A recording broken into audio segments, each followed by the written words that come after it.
नमस्कार, आप देख रहे हैं आर हिंदुस्तान। आनंद सक्सेना के साथ संवाददाता सुनील कुमार की रिपोर्ट उत्तर प्रदेश बलिया से।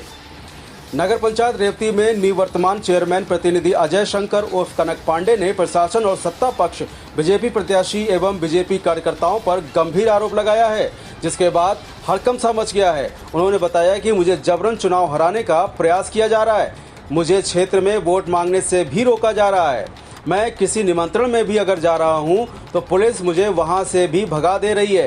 प्रशासन द्वारा मुझे बार बार प्रताड़ित किया जा रहा है। उन्होंने यही नहीं बल्कि उन्होंने यह तक कह डाला कि कुछ दिनों पहले रेवती नगर पंचायत में 50 पेटी शराब पकड़ी गई थी, जिसको लेकर कनक पांडे ने बताया कि यह शराब मेरी नहीं थी, मेरे विपक्षियों द्वारा मुझे जानबूझकर फंसाया गया, जिसमें कनक पांडे समेत अन्य लोगों के ऊपर FIR भी दर्ज हुआ है।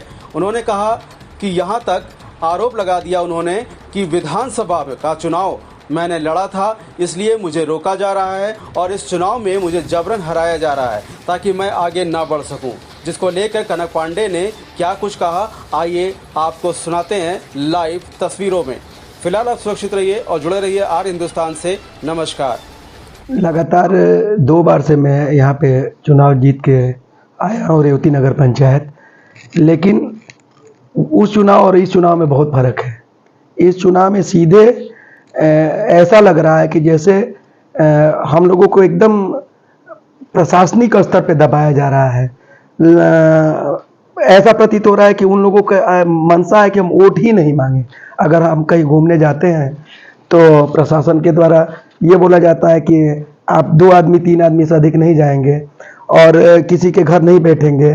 और वही भारतीय जनता पार्टी के लोग अगर चल रहे हैं तो 50 की संख्या में चल रहे हैं, उन पे कोई मुकदमा नहीं पंजीकृत हो रहा है। हमने नॉमिनेशन किया तो हमारे ऊपर आचार संहिता की धारा लगी, हम पे मुकदमा हुआ, हमारे लोगों पे मुकदमा हुआ। वही जितने और प्रत्याशी थे रेवती में, उन सारे लोगों ने जुलूस के साथ अपना नॉमिनेशन किया, तो किसी पे आचार संहिता उल्लंघन का मामला नहीं बना।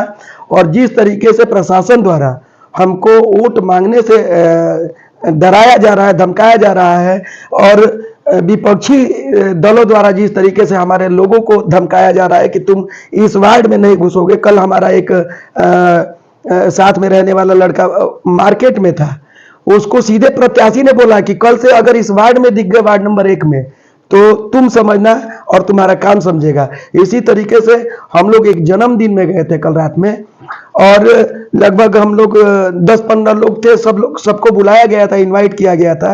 एक पूर्व सभासद है निसार अहमद, उनके यहाँ हम लोग गए थे। तो वहाँ ये माहौल बनाया गया कि हम लोग पैसा बांटने के लिए गए हैं, और जबरदस्ती वहाँ मैंने वहाँ गाली गलौज किया गया, धक्का मुक्की किया गया।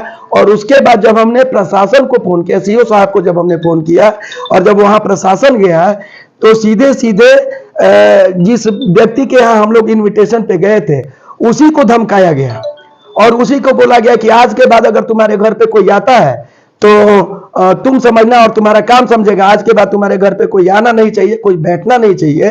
और हम लोगों ने ये भी बोला कि अगर किसी के पास पैसा है तो पैसा चेक करवा लीजिए आप लोग कि किसके पास पैसा है, किसके जेब में पैसा है। हम लोग इनविटेशन पे आए हैं, लेकिन फिर भी कुछ सुना नहीं गया, और इस तरीके से बार बार हम लोगों को धमकाने का और बार बार परेशान करने का काम किया जा रहा है। उसके बाद जब वहां से हम निकले और जा रहे थे भटवलिया एक न्योता में, तो रास्ते में एक राजेश गुप्ता जी की दुकान है, वहां पे हम लोग बैठ गए, राजेश केसरी की दुकान पे। वहां हम लोग बैठ के उनसे बात करने लगे, तो वहां पे पुलिस आके फिर वहां से हम लोगों को भगाई कि यहाँ से। आर हिंदुस्तान हर हिंदुस्तानी की खबर डाउनलोड करने के लिए सर्च करें आर हिंदुस्तान प्ले स्टोर पर।